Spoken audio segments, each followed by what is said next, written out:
que tenemos el récord del mundo en querernos. Nunca nadie ha batido nuestra marca de besos, nadie nos gana los te quiero, ni tan siquiera los te echo de menos. Con una mirada me lo dices todo, con una mirada pero de otro modo. Con una mirada me entregas la vida, no hace falta que hables ni que yo te diga. Con una mirada me lo dices todo, con una mirada pero de otro modo. Con una mirada me entregas el cielo, no hace falta palabras para decirte quiero. Ay, ¿por qué brillan mis ojos? Otra nueva invitación a compartir, a estar en comunión, a conocer y descubrir la pasión, el gusto, la felicidad por las palabras, por las letras de un escritor en este caso. Y cuando yo me enteré que venía este escritor, César, así para los amigos, me acordé de un texto de Galeano que se llama Pájaros Prohibidos. Habla de un preso político, Didasco Pérez, y de su hija visitándolo, y que esos dibujos que llevaba la nena de pájaros no llegaban nunca a su papá porque eran censurados en la puerta. En una siguiente visita, la hija lleva otro dibujo y en ese momento es un árbol. Y ese árbol está lleno de frutas y el dibujo pasa, la gente que censura en la puerta, y la nena comparte con su padre. Y cuando le dice, hija, qué hermoso ese dibujo, es un árbol, ¿las frutitas de qué son? Y la nena se acerca y le dice, shh, no son frutas, son los ojos de los pájaros que te traje a escondidas. Pájaros Prohibidos, y conociendo y recorriendo un poquito la historia de César León Vargas, descubro todo este proceso, toda esta vida, todo este camino hacia poder trabajar y ser dueño en algún momento de las palabras, transformarlas, a escribirlas, contarlas y ponerlas en acto. Bienvenido, César León Vargas, a este encuentro. Muchísimas gracias, y con ese recibimiento, con ese recuerdo para Eduardo Galeano, me siento plenamente satisfecho. Bienvenido. Es tan hermoso poder entender que a través del arte, de la escritura, de la poesía, podemos pintar una realidad que a veces no es como la queremos y que la podemos definir e inventar a través de las palabras. Te voy a invitar a que nos cuentes cómo era César de pequeño y dónde naciste y cómo estaba constituida tu familia. Mi familia era una familia tipo papá, mamá, nena y nene. Y vivíamos, yo nací en Canals, una pequeña localidad en el interior de la provincia, al sur de la provincia. Tan al sur de la provincia que casi no tenemos tonada cordobesa, estamos muy pegados ahí a Buenos Aires, a La Pampa, ¿no? Y justamente eso ha hecho que muchas veces se me pregunte, se me diga cómo es posible que seas un cordobés y no tengas tonada cordobesa. Pero ese es el origen de la cuestión. Y bueno, yo empecé a hablar en Canals y a conectarme con la poesía en Canals a través del amor de mi madre. Del amor de mi madre. Y mi madre era una mujercita, curiosamente en aquellas épocas, hoy diríamos que con escasísima instrucción, pero con poca escuela formal, pero en aquellas épocas la gente tenía una instrucción que obtenía de otra manera, y mi madre sabía poemas completos de memoria y me los enseñaba, por supuesto, me los enseñaba. Y no solamente me los enseñaba, sino que me enseñaba a decirlos, ¿no? Yo no sé de dónde había sacado ella, que creo que no habría pisado un teatro en su vida, que las cosas tenían que ser bien dichas y que los textos debían ser escuchados y comprendidos. Entonces, siendo yo muy pequeño, mi madre me paraba al fondo del patio, contra la pared del fondo del patio, y me decía el poema, mientras ella hacía sus tareas en la cocina, decía, sin gritar, pero que yo te escuche y te entienda. ¿De dónde sabía esa mujer una dinámica de entrenamiento, de proyección de voz? No lo sé, pero lo cierto es que lo sabía y me lo enseñó desde pequeño. Intuitivamente, ¿te acordás alguno de los poemas que solías decirle a mamá? Por supuesto, decía el poema de Garrick y todos esos poemas de la época. Decía un poema que me enseñó y que me hizo decir en público, porque ya siendo un gurrumín me paraban sobre las verjas de las casas y me hacían decir en las kermeses del pueblo los poemas graciosos que en aquella época yo sabía. Había un poema que después con los años y con la ayuda de internet encontré, pero mi madre no lo sabía completo. Sabía el comienzo, que decía: noche negra y tenebrosa, tan achispado y bantón que cayó de un tropezón en la senda barrancosa. Era un borracho que se caía y que desde el suelo empezaba a gritar y a insultar, y resulta que el eco de la pared del convento le contestaba la última sílaba de lo que él decía, lo cual constituía un diálogo entre la pared y el borracho, el eco y el borracho. Y era muy gracioso, la gente se reía, pero mi madre no sabía el final. Así que el final lo compusimos y el borracho terminaba despertando y soñando o durmiéndose y soñando con su madre o con su mamá, decía el verso, y la gente aplaudía y esas cosas. Decimos siempre que uno se aferra y que hay miradas a las que le gustaría volver. Entonces esta mamá nos brindaba la mirada del conocimiento, de la contención, del entrenamiento y esa puerta a todo lo que no conocíamos. ¿Qué otras miradas te gustaría volver a ver de tu infancia? Curiosamente, mi madre, posiblemente el ser más amado, está menos presente en mi poesía que mi padre.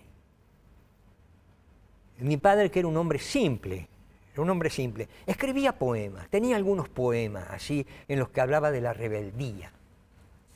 Mi padre, era un hombre que, bueno, en un pueblo muy pequeño, cuando estalla el golpe de Estado del 1955 y Perón es derrocado, fue el único que salió a la plaza del pueblo a gritar contra la policía y a insultar y a reclamar por su gobierno popular. Y, por supuesto, fue preso. Y guardaba desde entonces un dolor y un resentimiento que lo acompañó toda la vida. Y que inclusive él no murió sin poder volver, sin poder ver la vuelta de Perón, ¿no? Esa es una mirada como de resistencia, pero de derrota, porque sin ninguna duda era un hombre derrotado. Lo había derrotado el golpe, lo había subsumido, éramos pobres. Tuvo que después irse con su familia a otro lugar. ¿A los 9 te mudaste? Sí, a los 9 años, cuando yo tenía 9 años, nos mudamos de Canals a Belleville, donde vivía la gran parte de la familia de mi madre, y ahí tuvimos un poco más de contención. Mi padre consiguió el trabajo, el del traslado de la escuela donde trabajaba, y allí crecí, allí fue la infancia y la adolescencia. Por supuesto, una infancia plagada siempre de poesía, porque ni bien llegué yo a la escuela primaria, mi madre lo primero que hizo fue decirle a la directora: este chico sabe decir poemas. Y a partir de ahí no había acto que no todos fuese. los actos escolares. Nos ha pasado a casi todos los chicos que tengo. Esto es una historia bastante compartida, vos sabés. Es una historia bastante compartida entre quienes escribimos poemas o decimos poemas. Claro, creo yo que todo el contexto familiar y la situación les va ganando. A veces Sí. solamente uno es una herramienta de algo y tiene un don y simplemente los dones son para dar. ¿Te acordás tu primer poema? Sí. Una tía más o menos rica que tenía un almacén de ramos generales donde también se vendían libros, me pasaba libros. Y ahí venía la gran provisión de material literario que yo empecé a leer desde niño, a devorar desde niño, ¿no? Claro. ¿Y te recordás así entre lo primero, digamos que hiciste después carrera o la poesía y las letras y todo lo que tiene que ver con la literatura te fue atravesando a vos o te estudiaste también aparte? Hice un intento de estudiar literatura, hice un intento. En realidad yo vine a Córdoba en el año 1974 a estudiar medicina. La vocación de médico me acompañaba con ese sentimiento de servicio a la humanidad que teníamos los jóvenes sesentistas y setentistas de la época. Entonces, qué mejor que ser médico como el Che, qué sé yo, no había otra forma más entregada de servicio que ser médico. Pero mi pasión era la literatura, sin ninguna duda, ¿no? ¿Te acordás, para irnos al cierre del primer bloque, alguno de tus primeros poemas? O algunos que vos digas, quiero compartirlo ahora, porque es aquí y ahora. Sí.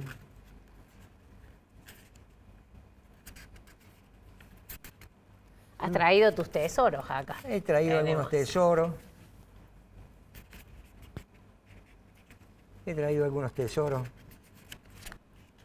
Mira, este es un poema que no importa si no lo encuentro porque me ha acompañado desde siempre. Mi poética se divide en una parte muy dolorida, herida, ¿no? Que refleja toda la frustración generacional que vivimos los sesentistas y setentistas a partir del golpe de 1976, que hirió a la sociedad completa. Y otra parte otra poética que es más celebratoria, que tiene más que ver con la reivindicación de la inocencia, ¿no? Este poema se llama Defensa del Amor y dice: yo he visto las naranjas, esas flores redondas de fantástico peso colgando de las ramas del árbol de la infancia. Mi padre custodiaba desde antes de la flor, repasando el dorso de las hojas, ahuyentando las hormigas. Los pulgones del trigo llegaron una tarde, y las gordas naranjas que agobiaban el árbol se cubrieron de insectos diminutos y verdes.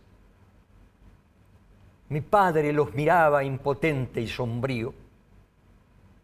Subí sobre sus hombros con un plumero suave y limpié una por una las frutas amarillas. Era la defensa del amor. Mis 8 años combatían. Luchar y saber y entregarse y estar acompañado en este acto de la creación, de la resistencia y de la vida. Qué fuerte, ¿no? Crear imágenes, el poder de las comparaciones, la metáfora y todo recurso literario que nos sirva para poder expresar no solo lo que uno siente, sino lo que una sociedad o alguien que quiere la vida y la pasión que pueda lograr. ¿Por qué brillan mis ojos? A este León, que después quiero saber por qué León Vargas, César León Vargas. ¿Sí? ¿Lo querés decir? ¿Qué es? ¿Por qué León? León fue una ocurrencia de un viejo amigo allá en una época en que yo tenía mucho pelo y usaba unos anteojitos redondos, y dijo que me parecía algún león histórico y ahí quedó. Y ahí quedó. Hoy, en este encuentro, en esta comunión, César León Vargas. Nos vamos al corte y después me gustaría escuchar ese relato comprometido, ese relato fuerte que nos atraviesa a todos en algún momento de nuestra vida. ¿Por qué brillan mis ojos? La tarea para el hogar, reflexionar qué está haciendo brillar los tuyos. Vamos. Como una mirada me entregas el cielo, no hace falta palabras para decirte quiero.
Arte y Joyas, su joyero de confianza, el que mejor paga el oro en Córdoba.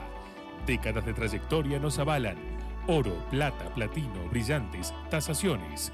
Única dirección. Tucumán 11, esquina de Anfunes. No tenemos sucursales.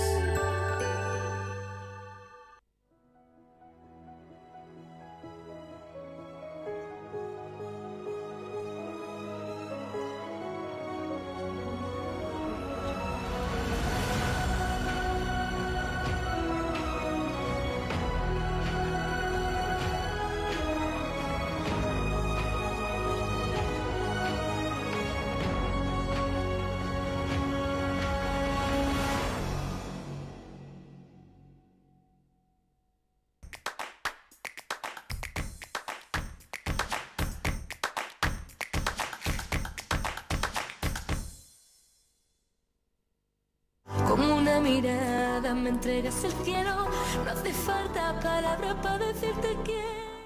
Recuerdo lo que alguna vez conté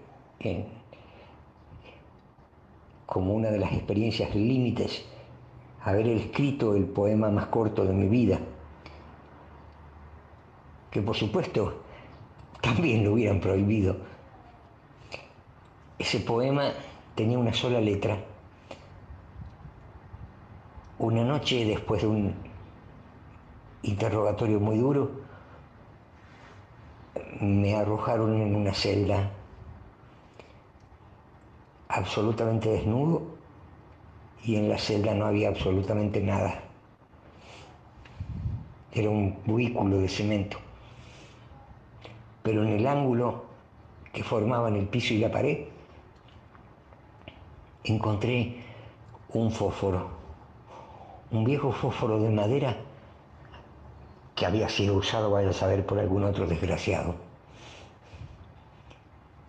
O sea que ese palito de madera en la punta tenía un resto de carbón que me alcanzó para trazar en la pared de la celda una rayita con un puntito arriba, una letra I, una letra que por fortuna juntaba el nombre de mi madre, la inicial del nombre de mi madre, con la inicial del nombre de una muchacha que yo andaba amando por aquellos tiempos. Con esa sola letra escribí el poema de amor más breve de mi vida. Creo que si los carceleros hubieran encontrado esa letra escrita en la pared de la celda, también la hubieran censurado. Valga este recuerdo amoroso y sentido para valorar la libertad de poder decir hoy lo que queremos, de contar con quién y cómo amamos a quienes amamos y de pensar todo lo diferente que pensamos. Un abrazo a todos, queridos, queridas y queridas. Poder decir, poder hablar, cómo se sobrevive, ¿no? Cómo se vuelve de tanto dolor, de tanto sentirse en carne viva. ¿Cómo? El arte es uno de los salvavidas de la humanidad. La humanidad se sobrepone creando belleza. Y es a veces paradójico, porque hay plasmaciones artísticas que hablan de lo terrible y sin embargo son bellas, ¿no? El máximo ejemplo lo tenemos en aquel cuadro que pintó Picasso, el Gran Guernica, donde se ve la masacre de un pueblo y sin embargo estamos ante una obra de arte maravillosa que conmueve y que agrada. Ese es uno de los modos de salvarse. El arte sana, salva, hace bien, transforma. Exorciza. Sí. Exorciza. Y hay, ¿no? Hay tantos momentos históricos argentinos que creo que que están en potencia y deben ser actos, deben salir a la luz. Sí. Te voy a mostrar mi último libro, La vida quieta, y para seguir en tema, el último poema de este libro. Este es un libro que poetiza sobre las estatuas, por eso se llama La vida quieta. Son todas estatuas. Y la última estatua que refiere este libro es la estatua de la madre, que es, lo conseguí al dato después de investigar mucho, la estatua más repetida a lo largo y a lo ancho de todo el país. Yo al principio creía que era la estatua de San Martín, nuestra estatua más repetida, pero no. La estatua de la madre es la estatua repetida, porque en una ciudad hay varias estatuas de la madre y hay una sola de San Martín, central, ¿no? Así ocurre. La estatua de la madre es generalmente una mujer sentada, con un niño en sus brazos y otro de pie a su lado. Casi siempre es así. El poema. Sentada y santificada en cada barrio, porque todos quieren una, de cemento o de bronce, de mármol o granito, una madre. ¿Quién no quiere una madre y colgar de sus ubres o poner la cabeza debajo de su palma? Una madre, psicólogos del mundo, una madre, socios del Club de Leones, donadores de estatuas quietísimas, cada una en su quieto pedestal, quietísima en su plaza. Pero los jueves,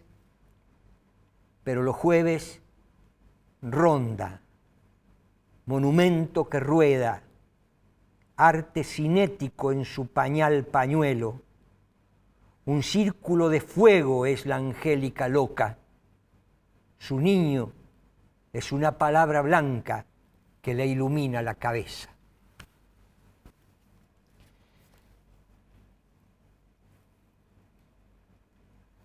El poder del silencio, ¿no? Y todas esas búsquedas y esa necesidad de poder hacerle honor al arte de la maternidad y de esperar siempre un hijo que no volvió. Que no volvió. Bueno, hace pocos días hemos recordado el Día de la Mujer. Valga este poema para todas ellas. Claro que sí. Y tengo otra más para otras mujeres. Este texto me preguntaba César León Vargas si podíamos, ¿no? ¿Y cuáles son las palabras que realmente son malas? ¿Es esto la puta patria o es guerra, es desazón, es tristeza, miseria, desigualdad? Hambre. Tortura. La puta patria es una plaqueta con 5 poemas dedicados a 5 mujeres. 5 mujeres. Se llamaban María Juliache, Maud Foster, Amalia Rodríguez, Ángela Fortunato y Consuelo García. Eran 5 prostitutas. Estas 5 prostitutas en el año 1922 se negaron a prestar sus servicios a los soldados que acababan de fusilar a 1.500 obreros en la Patagonia, en lo que dio en llamarse la Patagonia trágica. Para que se divirtieran mientras esperaban los barcos que los llevaban de vuelta a Buenos Aires, los mandaron al prostíbulo del pueblo, a la Catalana. Pero las prostitutas se negaron a recibirlos, diciendo que con asesinos ellas no se acostaban, y a escobazos los sacaron del prostíbulo. Esas 5 mujeres valientes del año 1922, yo creo, es una apreciación personal, que son el antecedente más firme y más claro de lo que después fueron nuestras madres de Plaza de Mayo. Y para cada una de esas 5 mujercitas escribimos un poema. Los poetas que participamos en eso somos Leandro Calle, Julio Castellano, Néstor Merigo, Claudio Suárez y yo, César Vargas. A mí me tocó hacer el poema para Consuelo García. Y el poema dice así: dame un himno sin triunfo, Consuelo, puta mía, consuélame del viento bala a bala, Aquí en el sur del mundo la dignidad alzó su escoba, apretó las rodillas, dijo no, dame tu no, tu valentía, consuélame, consuelo, madre puta, dueña del esperma de cada fusilado, dispara sobre el mundo desde el fragor de tus riñones, dispara sobre el frío, sobre los uniformes de esta patria maldita, no dejes de disparar tu no, tus escobazos, que el crimen retrocede ante la furia de tu sexo, que resucite el aire, la justicia, enséñame a ser hombre, puta mía, dame el amor, dame la risa y quítame las armas de las manos. Fuerte, que no puedan jamás quitarnos las palabras, ¿no? No, no. Las palabras. Y para reivindicar otros aspectos de la vida, con un amigo que se llama Leandro Calle, que también es poeta, traductor, hemos hecho este último libro porque este 2024 se celebran los 150 años del nacimiento de don Leopoldo Lugones, el poeta nacional, el poeta cuya fecha de nacimiento da origen al Día del Escritor en la Argentina. El arte de tapa está hecho por Jorge Cuello, el ilustrador fabuloso. Sí. Y el libro es Alas, es parte del libro de los paisajes, es una sección del libro de los paisajes. Son todos pájaros y los hemos elegido este libro porque estos pájaros constituyen una cartografía de la fauna avícola cordobesa en peligro por el ecocidio que se está llevando adelante a través del desmonte, a través de los incendios de los bosques naturales. Y todos estos pájaros que a lo mejor Lugones los pensó con un sentido natural y paisajístico, hoy en día este libro constituye un llamado, una convocatoria a defender la vida natural. Les voy a leer un poema que yo quiero mucho. Por supuesto, de este libro todos conocemos, aunque sea una partecita, del El Hornero. El Hornero. La casita del hornero tiene sala y tiene alcoba, y aunque en ella no hay escoba, limpia está con todo esmero. Son poemas casi sencillos y naif, pero son de una belleza y de una precisión, demuestran una calidad de escritura y una observación pocas veces visto en otro escritor. A mí me gusta mucho el poema de La Cotorra. La Cotorra dice así, fíjense qué construcción maravillosa hace Lugones sobre este pajarito. Sobre el gajo trunco de un árbol en ruinas, cuando es más pesada la solar modorra, en la inmensa carga del nido de espinas, su flámula verde pone la cotorra. Con alborotadas desafinaciones llega propalando sus charlas burlescas, y como en el nido tiene ya pichones, le cierra la boca con ramitas frescas. Allá se adormila con vago meneo o algún divertido palitroque labra, y en la somnolencia de su cuchicheo se entrecorta un eco que casi es palabra.